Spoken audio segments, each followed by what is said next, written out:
첫 번째 저희가 본다고 했던 게 이제 용접 개요에 대해서입니다. 그러면 용접 정의라든지 용접이 어떻게 분류를 하고 있고 이 분류한 걸 우리가 어떤 분야로 사용을 할 수 있다라고 한번 보시게 될 거고요. 그리고 계약 검토와 설계 검토. 그러니까 이런 검토 사항에 있어서는 용접에 함에 있어서 중요한 요소들이 있습니다. 설비적인 요소가 있을 수도 있고요. 인적 요소가 있을 수 있어요.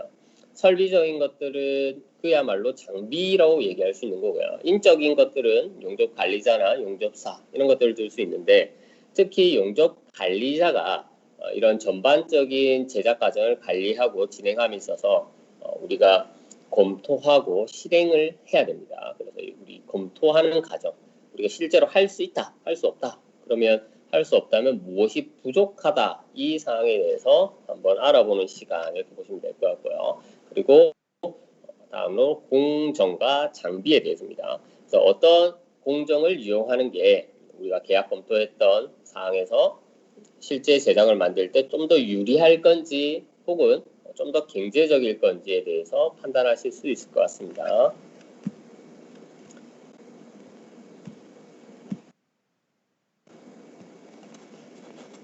자, 다음으로 이제 용접 재료 그리고 케이스 스터디 이 순서로 한번 보시게 될 거예요.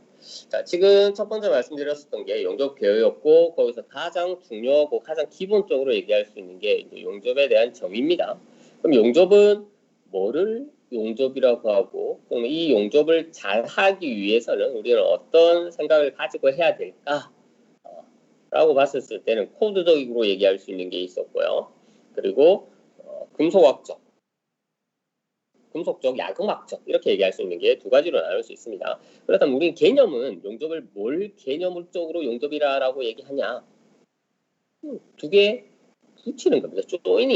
조이닝을 한다라는 걸 용접으로 볼 수도 있거든요. 그래서 용접 기술이라고 하는 건 아주 오랜 시간 동안 전문가들이 경험과 연구를 통해서 발전되었던 지식의 여러 면들을 다 얘기하고 있는 거고요.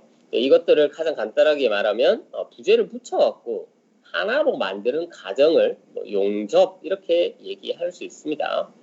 근데 산업계에서는 저희가 규격적으로 혹은 스탠다드적으로 따로 분류해서 얘기하기도 해요. ISO 25901이라든지 AWS 3.0이라고 하든지 정의가 뭐다라고 되어 있는 이런 스탠다드 또는 코드 안에서는 이렇게 얘기하라고 하고 있습니다. ISO 스탠다드 안에서는 이제 용접이란 열 또는 압력, 열과 압력을 이용해서 결합된 금속들의 연속성 있는 성질을 가지게 만드는 것을 용접이다라고 얘기를 하고요. 그리고 AWS 3.0 여기서는 용접 온도까지 열 또는 열과 압력을 가해서 용과제를 사용하거나 사용하지 않으며 생성되는 금속들은 비금속의 융착을 얘기한다라고 하고 있습니다. 그리고 마지막으로 금속적으로 야구막적으로 이건 금속 간의 두 원자 간의 결합거리가 아주 가까워져서 그러면 두 개가 하나다라고 봐도 무방할 정도의 거리까지 가까워지면 이걸 용접되었다라고 얘기할 수 있습니다. 그러면 셋 다 보면 이렇습니다. 연속되는 성질을 만들게 하는 과정이다라고 보시면 돼요. 두 개가 붙어서 따로 있던 게 하나가 되게 만드는 과정. 그래서 이 하나가 됐을 때 우리가 원하고 기대하는 이런 조이닝은 원 소재만큼의 조이닝 강도, 조이닝 성질을 가지게 만드는 그런 절차를 용접 이렇게 봐주시면 좋을 것 같아요. 자, 그럼 용접 기술은 이런 어떻게 발전되어 왔고 어떤 분야로 사용되고 있는지 한번 봐보시면 지금 사용하고 계시는 용접 아크가 일어나고 그리고 그 아크 불에 의해서 용융이 되고 다시 응고가 되는 과정을 거치면서 접합이 됩니다. 근데 최초에 생각해 보시면 이게 아크를 만든다는 게 그렇게까지 오래되지 않았어요. 그죠? 한 100년 정도밖에 안 됐을 거예요. 그러면 그전에는 어떻게 했냐? 그냥 접합이라고 용접을 봤을 때 두 개 때려서 압접을 하게 되면 이것도 용접을 볼 수 있거든요. 그래서 두 개를 붙이는 과정을 어떻게 더 양호하게 어떻게 하면 좀 더 손쉽게 어떻게 하면 좀 더 경제적으로 접근할 수 있는가를 생각을 했었고 이런 가정 안에서 아크라고 하는 것도 발견되고 그리고 발명해서 조금씩 더 개선되었었고요. 그거 외에 다른 여론들도 개발되고 발전되고 있는 상황입니다. 모두 다 좀 더 경제적으로 그리고 좀 더 손쉽게 우리가 접합할 수 있는 방법을 찾다가 그렇게 된 겁니다. 그래서 최초는 단조를 붙이는 과정에서 시작됐고요. 두 개의 금속 조각에 열을 가하고 추가적인 외력을 가해서 열과 압력으로 접합하는 과정이다라고 했습니다. 최초의 열이라고 했을 때는 용융시키는 열까지 아닙니다. 그죠? 저희가 FE3 상태도라든지 각각 상태도라고 얘기하는 이런 것들을 봤을 때 온도가 0점이라고 할 수 있는 지역이 있고요. 그리고 0점까지는 아니지만 조금 더 말랑말랑한 지역까지도 있을 수 있어요. 그죠? 그러면 조금 말랑말랑한 지역까지 올라가면 거기서 또 때려서 서로 접합하는 과정을 거치면 예전에도 충분히 하나의 조인트로 만들 수 있었습니다. 6,000년 전에 최초의 불을 여론으로 사용하였다라고도 하고요. 이후 용점은 금의 접합이라든지 이런 것들을 위해서 발전되다가 1890년도 100년 조금 넘었습니다. 그죠? 아크 기술 개발됐고 그리고 1950년대 이때부터 산업적으로 이제 사용되기 시작했습니다. 자, 최초 아크 기술이 개발되었다라고 하지만 사실 발견되었다라고 해도 크게 무방하지는 않을 거예요. 뭔가 하나 발견했다고 해서 그게 산업적으로 바로 사용되긴 힘들죠. 그런 발견 개발이 수십 년이 지나고 산업적으로 사용될 수 있었을 거예요. 그렇게 사용되고 있는 전통적인 공정했을 때는 GTAW, SMAW, GMAW 이렇게 많이 개발되고 사용되었습니다. 그리고 이후에는 이제 공정의 개량이 되었고 이런 개량은 고밀도 에너지라고 하는 것들로 인해서 실제로 사용이 되고 있습니다. 이 고밀도 에너지, 레이저라든지 전자빔 용접 이렇게 얘기할 수 있는 것들이 우리 주위에서 많이 사용을 하고 있죠. 그리고 추후에는 전통적인 공정과 그리고 이 고밀도 에너지 이런 것들을 복합해서 하는 게 나올 수도 있고요. 그리고 조금 더 개량화된 고밀도 에너지를 가지고 용접이 이루어질 수도 있을 것 같습니다. 분류를 해보도록 하겠습니다. 자, 금속 용접이라고 하는 메탈 웰딩은 크게 퓨전 웰딩과 프레저 웰딩 두 가지 파트로 얘기할 수 있고요. 그러면 퓨전 웰딩 안에서는 전통적으로 우리가 계속 사용하고 있던 가스 웰딩이라는 게 있어요. 최초로 전통으로 얘기했을 때는 제일 빨리 시작되었다라고 볼 수 있겠죠. 아세틸렌 가스와 산소를 섞어서 3,000도 내외의 온도로 저희가 용접하는 가스 용접.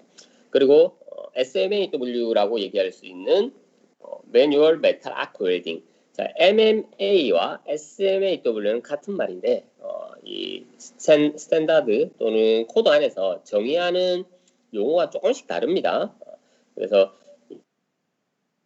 이 ISO 쪽에서는 MMA 매뉴얼 메탈 아크 웰딩이라고 얘기하고요. 그리고 AWS 쪽은 SMAW라고 해서 실리드 메탈 아크 웰딩 이렇게 얘기를 합니다. 이 용어가 조금 다르게 정의를 하고 있는 거지 사용되는 장비라든지 방법이라든지 이런 게 다른 건 아닙니다. 자, 다음으로 티그 웰딩. 이건 GTAW라고 얘기하죠. 티그 웰딩 그리고 서머지드 아크 웰딩. 자, 이런 요소들이 전통적으로 가장 많이 사용되고 있던 거였고요. 그리고 최근 들어서는 레이저 웰딩의 사용량도 아주 많이 늘고 있습니다. 자, 이번에 압력 용접 파트로 보게 되면 전통적으로 많이 쓰고 있었던 거는 여기서는 아크 프레저 웰딩이라든지 콜드 프레저 웰딩이라든지 프랙션 웰딩이라든지 이 정도가 좀 사용이 될 수 있는 파트고요. 울트라소닉이라든지 디퓨전 웰딩이라든지 이런 것들은 예전에 개발되고 사용이 간혹 되고 있는데 산업적으로 많이 쓰고 있는 파트는 아니고요. 그리고 저항 압접이라고 얘기할 수 있는 레지스턴트 프레저 웰딩, 이쪽은 스폿이라든지 심이라든지 벗이라든지 플래시 벗 웰딩이라든지 이런 파트에 사용되고 있습니다. 자, 그래서 봐보시게 되면 용융용접이다라고 하는 건 외력을 가하지 않고 용접 표면을 용융시켜서 용접하는 것을 얘기하고 있고요. 주로 용가제를 넣어가며 용접하지만 넣지 않고 용접할 수도 있습니다. 그래서 이 오토제니어스 웰딩이라고 해서 GTAW 이런 걸로 재살 용접한다라고 하는 경우들도 있어요. 티크니스가 얇은 경우는 재살 용접으로 다른 용가제를 넣지 않고 할 수도 있고요.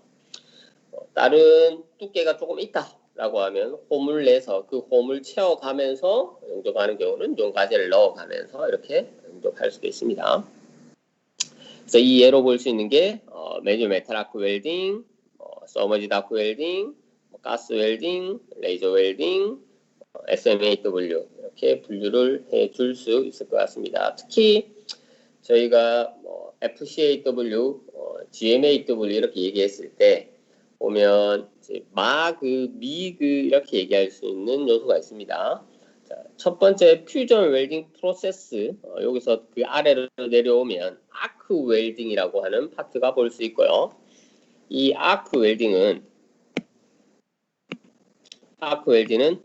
가스 실리드 아크 웰딩으로 구분할 수 있고요. 또 이 가스 실리드 아크 웰딩은 일렉트로 가스 웰딩, 매뉴얼 메탈 아크 웰딩, 미그, 마그 이렇게 분류할 수 있는데 이 미그, 마그가 우리가 그 전에 많이 알고 있던 GMAW, FCAW 이렇게 분류할 수도 있습니다.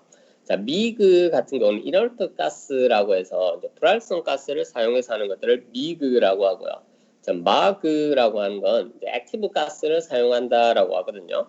이 액티브 가스가 보면 CO2가 될 수도 있고요. 아니면 불활성 가스 플러스 CO2를 섞어서 하는 이런 활성가스가 조금이라도 들어가면 믹스드 가스 웰딩이 될 수 있어요. 근데 GMAW라고 했던 거와 FCAW, 이 GMAW는 미그가 될 수도 있고 마그가 될 수도 있습니다. 가스 종류에 따라서 이렇게 나눠지는 거고요. 그리고 FCAW라고 했던 건 GMAW와 거의 동일합니다. 동일한데 다른 점은 용접봉이 형태가 다르다라고 보시면 되고요. 이 형태가 SMAW, 매뉴얼 메탈 아크 웰딩에 들어가는 이런 플럭스, 이런 커버되는 재질들이 이 용접봉 심 안에 들어가서 얘네들이 슬래그를 형성하고 가스를 만들고 실딩을 해주는 역할을 하게 됨으로써 GMAW보다 조금 더 개량화된 프로세스 이렇게 분류를 할 수 있어요. 그래서 GMAW와 FCAW는 크게 다르진 않다. 거의 동일하다라고 볼 수 있고요. 물론 다른 점이 찾게 되면 용접봉 형태가 다르고 이런 용접봉으로 인해서 좀 생산성이라든지 특징들을 좀 구분할 수도 있더라라고 한 번 더 봐주시면 좋을 것 같습니다. 자, 압력 용접. 압력 용접 같은 경우는 주로 많이 볼 수 있는 게 저항 용접이고요. 이런 저항 용접은 스포츠로 하고 있는 게 가장 많이 사용되고 있을 거고요. 그리고 연속적으로 하나의 심을 만들기 위해서는 심 웰딩, 그리고 여러 이런 포인트를 한 번에 할 수 있는 프로젝션 웰딩 이런 것도 있을 수 있고요. 그리고 폭발 용접 이런 것들도 이제 압력 용접 파트에